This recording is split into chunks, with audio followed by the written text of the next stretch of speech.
উত্থান একাদশী ব্রত। তো এই উত্থান একাদশী ব্রত কবে পালন করবেন? অনেকে বলছেন যে শনিবার এবং অনেকে ভাবছেন রবিবার। 1 নভেম্বর নাকি 2 নভেম্বর, কবে উত্থান একাদশী ব্রত পালন করতে হবে, কিভাবে আপনারা উত্থান একাদশী ব্রত পালন করবেন এবং এই উত্থান একাদশী কেন এত মাহাত্ম্যপূর্ণ, এই উত্থান একাদশীর কি বিশেষ মহিমা রয়েছে, তো চলুন আমরা এই ভিডিওটির মাধ্যমে জেনে নিই। উত্থান একাদশী কার্তিক মাসের শুক্লপক্ষের একাদশী তিথি নাম হলো উত্থান একাদশী, যা স্কন্দ পুরাণে ব্রহ্মা নারদ সংবাদে বর্ণিত রয়েছে। তো ভগবান শ্রীকৃষ্ণ যুধিষ্ঠির মহারাজকে উত্থান একাদশীর ব্রত মাহাত্ম্য কথা তিনি বিস্তারিত ভাবে বলেছেন। তো উত্থান দেখুন, নামটার মধ্যেই কিন্তু রয়েছে উত্থান, অর্থাৎ কোনো কিছু জেগে ওঠা, অর্থাৎ আমাদের ভগবান স্বয়ং শ্রীহরি এই একাদশী তিথিতেই তিনি জেগে উঠেছিলেন। ঠিক যেমন 4 মাস আগে তিনি স্বয়ং একাদশীতে বিশ্রাম নিয়েছিলেন, আজ এই উত্থান একাদশীর দিনে তিনি জেগে উঠেন, যার জন্য নাম হয় উত্থান একাদশী। তো এই একাদশীর বিশেষ মহিমা রয়েছে। কোনো ভক্তগণ যদি ভক্তি শ্রদ্ধা পূর্বক এই একাদশী ব্রত পালন করেন এবং এই একাদশীর দিন তিনি শাস্ত্রাদি পাঠ, জপ, শ্রীহরির অর্চন অর্থাৎ তুলসী ফুল তার চরণের নিবেদন এবং এই একাদশী ব্রত পালন করে একাদশী মাহাত্ম্য কথা শ্রবণ, গ্রন্থাদি অধ্যয়ন, তুলসী পরিক্রমা, তুলসী সেবন, এইগুলি করার মাধ্যমে নিশ্চিন্তে তিনি বৈকুণ্ঠ ধামে শ্রীহরির পদারবিন্দে তিনি লাভ করেন। তো এই যে উত্থান একাদশী ব্রত বিশেষ মাহাত্ম্যপূর্ণ। তো ফিরে আসি মূল যেটা বিষয়, সেটা হলো এই উত্থান একাদশী ব্রত কবে পালন করতে হবে, শনিবার নাকি রবিবার? অনেকে বলছেন ক্যালেন্ডারে লেখা রয়েছে শনিবার, অনেকে বলছেন পঞ্জিকাতে লেখা রয়েছে শনিবার, আবার অনেকে বলছেন অন্য অন্য পঞ্জিকাতে লেখা রয়েছে রবিবার। আমরা বিভ্রান্তিতে রয়েছি, দ্বিধাদ্বন্দ্বে রয়েছি, আমরা কোন দিন পালন করব? তো আসুন আমাদের রাধাকুণ্ড অর্থাৎ শ্রীধাম বৃন্দাবন স্থিত রাধাকুণ্ডের রঘুনাথ দাস গোস্বামী কর্তৃক বিশুদ্ধ পঞ্জিকা, গোস্বামীগণের সিদ্ধান্ত মনে রাখবেন।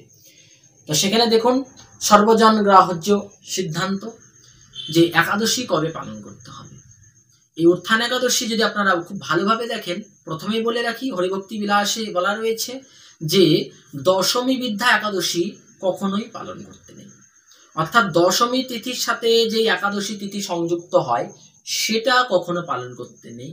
তার উপরন্তু যখন একাদশী এবং দ্বাদশী তিথির সংযুক্ত হয় সেই তিথি বৈষ্ণবগণের ভক্তগণের পালনীয়।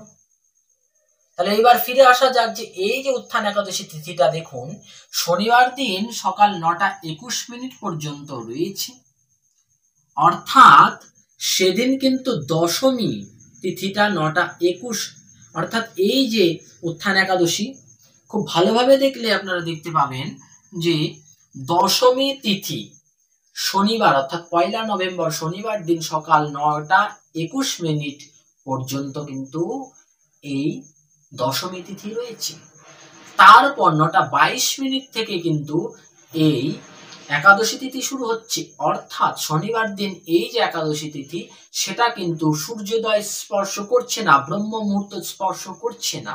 আমাদের সনাতন ধর্মে গোস্বামীগণের যে সিদ্ধান্ত তাতে বলা রয়েছে যে যদি কোনো তিথি আমাদের একাদশী তিথি যদি ব্রহ্ম মুহূর্ত বা সূর্যোদয় স্পর্শ না করে তাহলে সেটা কিন্তু বৃথা হয়ে যায়, আর সেই একাদশী ব্রত কখনো পালন করতে নেই, পুত্র হানি হয়, সন্তান হানি হয়।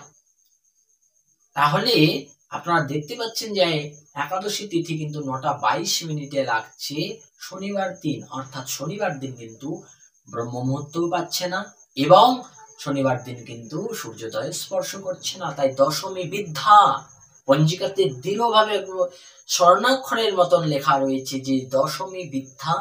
তো এই তিথি কিন্তু পালনীয় নয়। পক্ষান্তরে এই একাদশী তিথি পালন করতে হবে দ্বাদশী তিথির সংযুক্তা অর্থাৎ মিশ্রিত। একাদশী এবং দ্বাদশী তিথি যদি মিশ্রিত হয় সেটা বৈষ্ণবগণের পালনীয় উত্তম বিষয়, অর্থাৎ সেই তিথি যদি পালন করতে পারেন তাহলে সেটা খুবই ভালো, খুবই উত্তম বিষয়।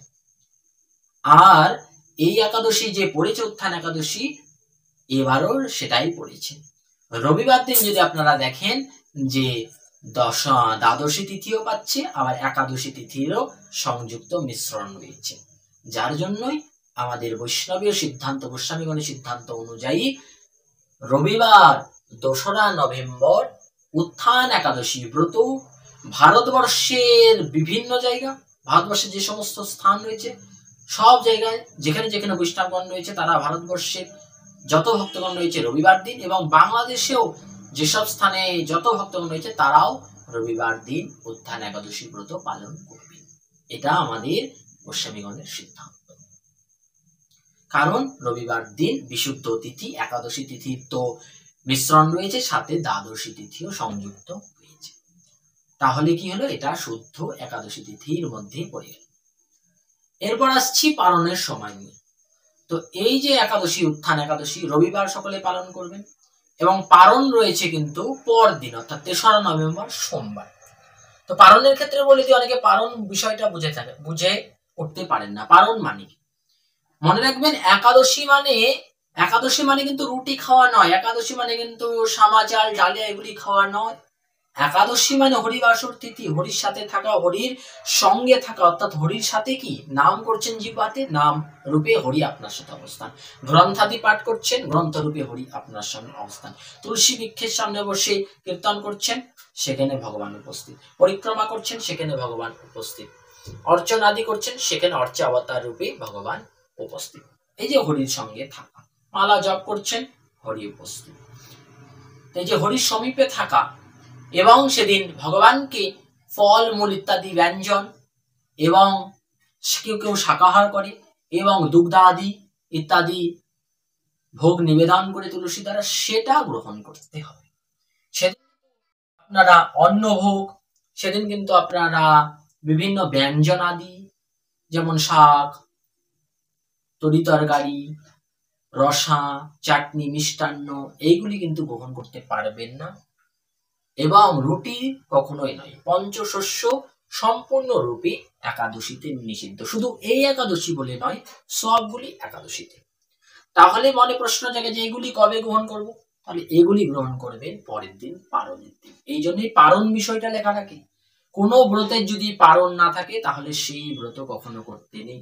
যার জন্য এই যে আপনারা একাদশী ব্রত করছেন, এর পারণ রয়েছে, পারণের একটা নির্দিষ্ট সময় থাকে, সেই সময়ের মধ্যে ভগবানকে আপনার অন্ন ব্যঞ্জন যা হোক, যার যা সামর্থ্য, আলু সিদ্ধ অন্ন হোক না কেন, সেটাও তুলসী দিয়ে যদি নিবেদন করে পান তাহলেও সেটা পারণ হয়ে যায়।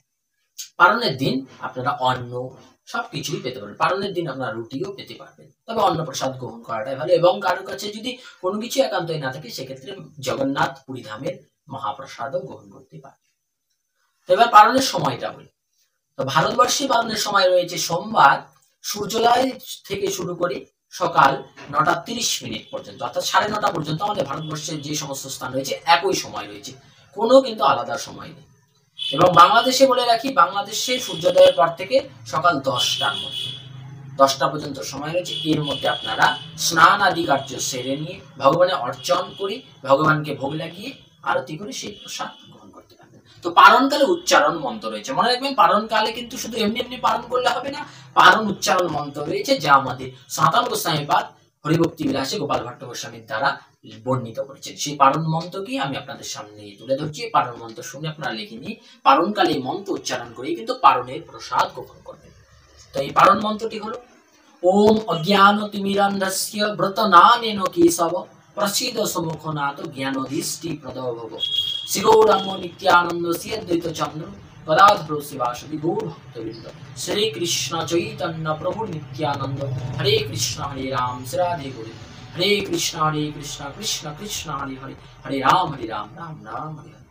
এই যে প্রথমটা বললাম সেটা পারণ মন্ত্র ছিল, আর এইগুলি আমাদের পঞ্চতত্ত্ব মন্ত্র এবং মহামন্ত্র। এই বলে পালন করে মুখে মহাপ্রসাদ দিতে হয়, তবে ভগবানের একদম দৃঢ় কৃপা লাভ হয়। তো এইভাবে কিন্তু আপনাদেরকে এই একাদশী ব্রত পালন করতে লাগবে। এবং মনে রাখবেন, একাদশী কিন্তু শনিবার নয়। অনেকে ভাবছেন যে শনিবার কিন্তু একাদশী নয়, কারণ শনিবার করলে রবিবার কিন্তু পালনের সময় দেওয়া নেই, যার জন্য রবিবার একাদশী, সোমবার কিন্তু দ্বাদশী ব্রত অর্থাৎ পালন। এবং মনে রাখবেন এই উত্থান একাদশী বিশেষ মাহাত্ম্যপূর্ণ, অনেকে ভাবছেন যে একাদশী শুরু করব, আমরা কোন একাদশী থেকে একাদশী শুরু করব, আমরা তো ভেবে উঠতে পারছি না। একাদশী কি কখনো ছোট বড় হয়? মনে রাখবেন, একাদশী কিন্তু কখনো ছোট বড় হয় না। তবে বিশেষ বিশেষ একাদশীর বিশেষ বিশেষ মাহাত্ম্য থাকে। যেমন শয়ন একাদশী, সেদিন ভগবান শয়নে যায়। পার্শ্ব একাদশী, সেদিন ভগবান পার্শ্ব পরিবর্তন করে, অর্থাৎ এক পাশ উল্টে যায়। এবং এই উত্থান একাদশী, এটা এটা বিশেষ মাহাত্ম্য। কেন? কারণ একাদশী ছোট বড় হয় না, কিন্তু বিশেষ মাহাত্ম্য রয়েছে। উত্থান একাদশীতে ভগবান তিনি স্বয়ং থেকে জেগে ওঠেন, যার জন্য নাম উত্থান একাদশী। তাই আপনারা এই একাদশী ব্রত থেকেও আপনারা একাদশী ব্রত শুরু করতে পারেন। মনে রাখবেন, যত ব্রতই করুন না কেন, ভগবান শ্রীহরি ততটা সন্তুষ্ট হন না যতটা আপনি একাদশী ব্রত করলে তিনি সন্তুষ্ট হন। আপনি কোনো কিছু করুন বা না করুন, আপনি শিব চতুর্দশী ব্রত পালন করতে পারুন বা না পারুন, আপনি রামনবমী ব্রত করতে পারুন বা না পারুন, জন্মাষ্টমী ব্রত করতে পারুন বা না পারুন, আপনি যদি একটি মাত্র একাদশী ব্রত এবং যদি সবগুলি একাদশী আপনারা পালন করতে পারেন, তাহলে ভগবান শ্রীহরি অত্যন্ত প্রসন্ন হন। তিনি তার ভক্তের উপর অত্যন্ত প্রসন্ন হন এবং কৃপা বর্ষণ করে থাকেন। এবং অন্তিমে দেহান্তে সে ভগবত ধামে গমন করেন, বৈকুণ্ঠ ধামে শ্রীহরির চরণে শরণাগতি লাভ করতে পারেন। একাদশী ব্রতের এত মহিমা রয়েছে। আর একাদশী ব্রতের প্রভাবে গৃহস্থের এবং জগতের কল্যাণ হয়। একাদশী ব্রত বিশেষভাবে সক্ষম এই মানব জগতের কল্যাণকারী রূপে, তিনি ভগবান শ্রীহরির চরণ পাইয়া যেতে একান্ত রূপেই সক্ষম একাদশী ব্রত। আপনি কোনো ব্রত পারুন বা না পারুন, একাদশী ব্রত করার চেষ্টা করুন, সকলে করতে পারবেন। অনেকে ভাবছেন আমরা আমিষ খাই, আমরা কি একাদশী ব্রত করতে পারবো? আপনারাও করতে পারবেন। একাদশীর আগের দিন, দশমীর দিন নিরামিষ আহার গ্রহণ করতে হবে এবং দ্বাদশীর দিনও নিরামিষ আহার গ্রহণ করতে হবে, তবেই আপনি একাদশী ব্রত করতে পারবেন। আপনি কোনো ব্রত করুন বা না করুন, কিন্তু একাদশী ব্রত শুরু করুন। যারাও এখন একাদশী ব্রত করছেন না, কোনো একাদশী করেননি, আপনারা এই উত্থান একাদশী ব্রত থেকে সংকল্প নিন এবং একাদশী ব্রত শুরু করুন। মাসে 2টি করে পড়বে, বছরে 24টি, কোনো বছর 26টি পরে, অধিক মাস পুরুষোত্তম মাসে। তো এই যে উত্থান একাদশী, এদিন থেকে আপনারা শুরু করতে পারবেন। যুবক, শিশু, বৃদ্ধ, বৃদ্ধা সকলে আপনারা, কিবা পুরুষ কিবা নারী, সকলে আপনারা কিন্তু একাদশী ব্রত করতে পারবেন। অনেকে ভাবছে যে সধবা নারীরা কি করতে পারে, সধবারাও করতে, সকলেই করতে পারবে। একাদশী ব্রত সকলের জন্য, একদম শৈশব কাল থেকে শুরু করে বৃদ্ধাবস্থা পর্যন্ত গ্রন্থে বিবরণ রয়েছে, সকলে করতে পারে। কোনো ব্রত করুক বা না করুক, একাদশী ব্রত করতে হবে। আপনি অনেক ব্রত করলেন কিন্তু একাদশী ব্রতই করলেন না, শ্রীহরি কিন্তু প্রসন্ন হবেন না। আর আপনি কোনো ব্রত করুন বা না করুন, একাদশী ব্রত করলে শ্রীহরি অত্যন্ত প্রসন্ন। তাই সকলে মিলে একাদশী ব্রত শুরু করুন। এই একাদশী থেকেও আপনারা একাদশী শুরু করতে পারবেন, যে কোনো একাদশী থেকেই শুরু করা যায়। তবে যারা ভাবছেন যে না আমরা উত্থান একাদশী থেকেই শুরু করবো, তাহলে এই যে সুবর্ণ সুযোগ চলে এসেছে, আগামী 2রা নভেম্বর রবিবার আপনারা এই উত্থান একাদশীর আগের দিন সংকল্প করুন, নিরামিষ আহার গ্রহণ করুন। একাদশীর দিন প্রভাতে উঠে স্নান করি, শ্রী হরির সামনে বসে ফুল তুলসী চন্দন নিন, হরির আরাধনা করুন, ভগবান শ্রীকৃষ্ণের আরাধনা করুন, ভগবানকে আরতি করুন, ভগবানকে ভোগ নিবেদন করুন, শাস্ত্র গ্রন্থ অধ্যয়ন করুন, আপনারা নাম মালা জপমালা জপ করুন, তুলসী পরিক্রমা করুন, ভগবানের সামনে ঘিয়ের প্রদীপ তুলসী কাষ্ঠ দ্বারা প্রজ্বলন করুন। একই দামোদর মাস চলছে, প্রত্যেক দিন তো ঘি বা তিলের প্রদীপ অথবা তুলসী কাষ্ঠ দ্বারা ভগবানকে আরতি করতে হয়। তো বিশেষ সুযোগ, একাদশী মানে হরিবাসর তিথি, আপনারা সেদিন ভগবানকে দীপদান করুন সকলে মিলে এবং হরিবাসর কীর্তন করুন। আপনারা শ্রী হরিবাসরে হরি কীর্তন বিধান নিত্য আরম্বিলা প্রভু জগতের প্রাণ, এই কীর্তন করুন। এবং এই একাদশী মনে রাখবেন, একাদশী করে কিন্তু কখনো রুটি গ্রহণ করবেন না এবং কখনো সামাচাল ডালে এগুলি গ্রহণ করবেন না। একাদশী শুদ্ধভাবে করতে হলে দৃঢ়ভাবে গ্রন্থে বিবরণ রয়েছে, পঞ্চশস্য নিষিদ্ধ। এই পঞ্চশস্যের মধ্যেই পড়ে অন্ন অর্থাৎ চাল, তারপর রুটি অর্থাৎ গমের তৈরি যেগুলি, জব, তারপর হচ্ছে তিল এবং সর্ষে, এইগুলি সম্পূর্ণরূপে কিন্তু নিষিদ্ধ রয়েছে।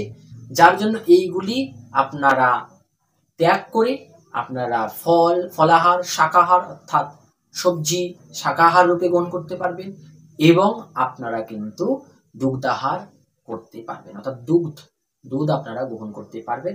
এবং পরের দিন পারণ করে কিন্তু, পারণের দিনই কিন্তু আপনারা অন্নপ্রসাদ গ্রহণ করতে পারবেন, অপরকেও অন্ন দান করতে পারবেন, ব্রাহ্মণ বৈষ্ণব সকলকে আপনারা ভোজন করাতে পারবেন। এইভাবে কিন্তু উত্থান একাদশী ব্রত করতে হবে। বিশেষ একাদশী উত্থান, শ্রী হরির উত্থান। তাই আর দেরি না করি, আগামী রবিবার আসছে 2রা নভেম্বর রবিবার, আপনারা এই উত্থান একাদশী ব্রত পালন করুন। অপরকেও এই ব্রত করতে আপনারা আগ্রহী করে তুলুন। যার জন্য এই ভিডিওটা ভালো লাগলে আপনারা এই ভিডিওটা সকলের কাছে শেয়ার করে দিন এবং আমাদের মধুর কৃষ্ণ কথা চ্যানেলকে সাবস্ক্রাইব করে আমাদের পাশে থাকবেন। ভালো থাকুন, সুস্থ থাকুন। জয় শ্রীরাম।